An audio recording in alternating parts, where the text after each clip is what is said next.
A Turning Point USA donor, one of Charlie Kirk's closest friends, has come forward with a bombshell that flips the official narrative upside down. According to the source, Charlie uncovered the one secret no American political figure was ever supposed to see.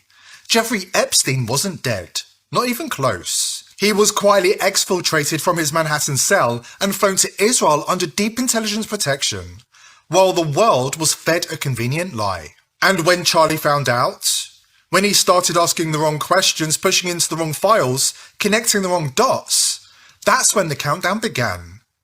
The public execution of Charlie Kirk wasn't punishment. It was a warning, a message, a reminder of who really holds the keys to the shadows. Before we dive in, did you know that the Mossad secretly controls most of the world's most popular VPNs?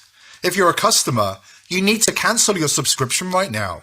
The only VPN I trust to protect my privacy from the deep state is vp.net. They're built to block the deep state from spying on you. Visit vp.net/TPV to find out more. Another day and yet more pressure from Israel.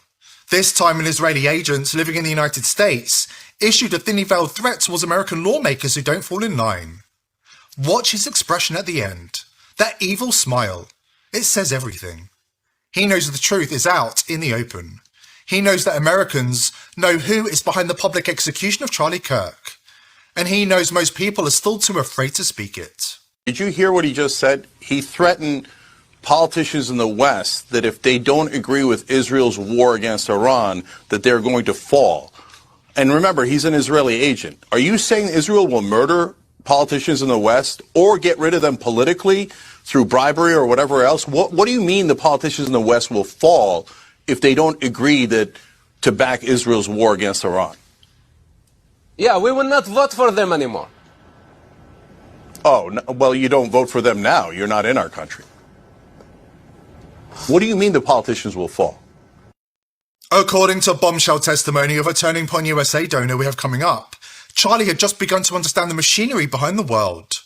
The hidden networks, the invisible hierarchies, the people who pull the strings from the shadows. He was uncovering how a small, unelected global elite places psychopathic and compromised pedophiles in positions of power. The kind of cold predatory figures who thrive in the dark and answer only to the power that created them. Why do you think Epstein had that giant painting of Bill Clinton in a dress in his foyer? Dude. Do you know that picture? Yeah. That painting? Epstein's taste in art was not great. Like, if you look at the No, shit... that was great. That painting is like, I got you, bitch. That's what that is. Oh, right. You got a president who was on the flight logs 26 times with Epstein, and you got that guy in a fucking dress in your house. Okay, I'm dumb. I'm sorry, dude. I'm officially dumb because Why? I've known about that picture. And I've just been like, why would anybody want a fucking picture That of is, Bill? I got you, bitch. That's just a like, hey, yeah. That's I got you, bitch. That is terrifying. That's terrifying. Imagine if I knew some horrible dark secrets about you and you came over my house and I have a giant painting of you right when you walk into the front door. Yeah. Of you in a dress. Yeah. And I'm like, hey, buddy. Hi, welcome. Yeah. You're right. How fucking terrifying that would be? That's terrifying. Now you kind of control a president. Holy shit, dude. Holy shit. It's well, that's crazy. 100% what they were doing. According to the Turning Point USA donor, Charlie wasn't just disturbed, he was devastated. The deeper he dug, the more horrified he became. He told the donor that after what he'd uncovered, he could no longer even look at half of Congress the same way. Charlie realized he wasn't dealing with political disagreements. He was staring straight into the abyss of what these people really were. And once he knew, he couldn't pretend anymore. He couldn't work with them, couldn't stand beside them, couldn't play along with a system built to cover up the sadistic crimes of psychopathic pedophiles. Decades. That is wrong. Do not let the Senate muck this bill up. And if you're a party to that in the Senate, you are part of this cover-up that we are trying to expose. I am sorry if one of your billionaire donors is going to get embarrassed because he went to Rape Island. That is what they have coming. In fact, they need to be on the other side of bars, a lot of them. Some of them will be embarrassed, but some of them need to go to prison, and the survivors know that. So how will we know if this bill has been successful. We will know when there are men, rich men, in handcuffs being perp-walked to the jail. And until then, this is still a cover-up. Piece by piece, Charlie started seeing the pattern. His own country wasn't bankrolling an ally, it was being managed, coerced and cornered. America wasn't just compromised, it was under siege, under threat. Colonized from the inside out, by forces that operated without oversight, without accountability, and without mercy. Jonathan Pollard was an Israeli spy who gave massive troves of US intel secrets to Tel Aviv. Here, he celebrates Israel blackmailing the US with nuclear weapons. October 1973, during the Yom Kippur War, when Henry Kissinger instituted an arms embargo against us. And what happened? What happened was an A-4 Skyhawk was parked at Tel Nof Air Base with some interesting weapons under its wings. And we told the Americans, take your eye in the sky and take a good look at the airplane that's on that runway. And the next day, the airlift started to Israel, the arms air. So in other words, we threatened their... We threatened to use unconventional weapons. I'll leave it at that.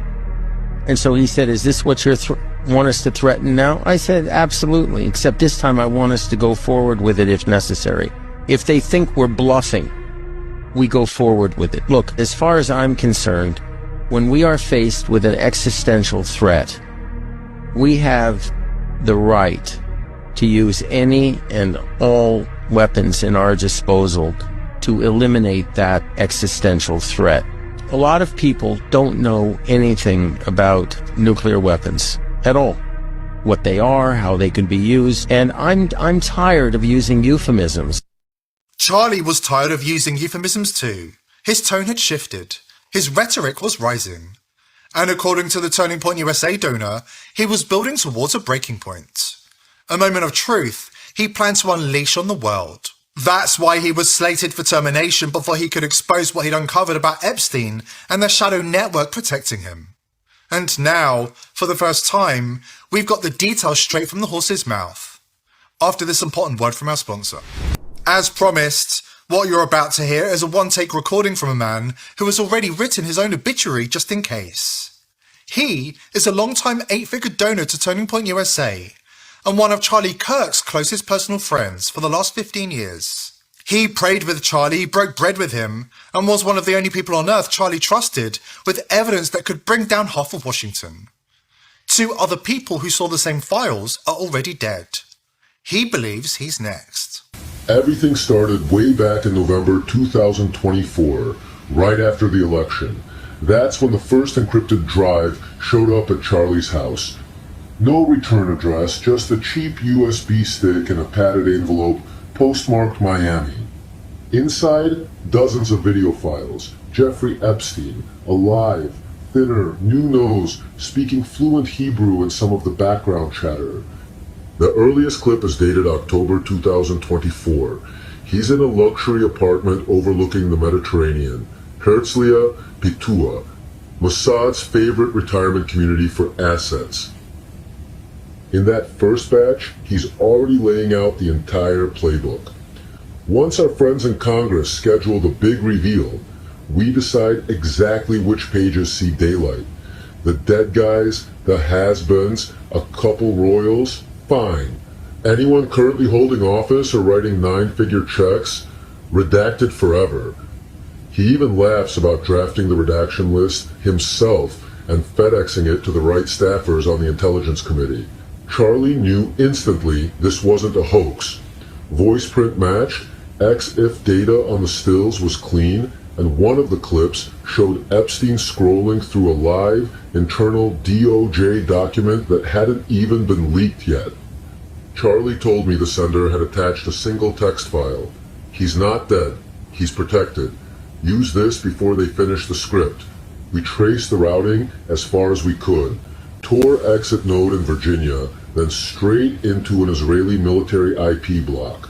Someone either inside Langley who'd had enough, or someone inside Unit 8200 who decided protecting a child trafficker forever wasn't in the job description.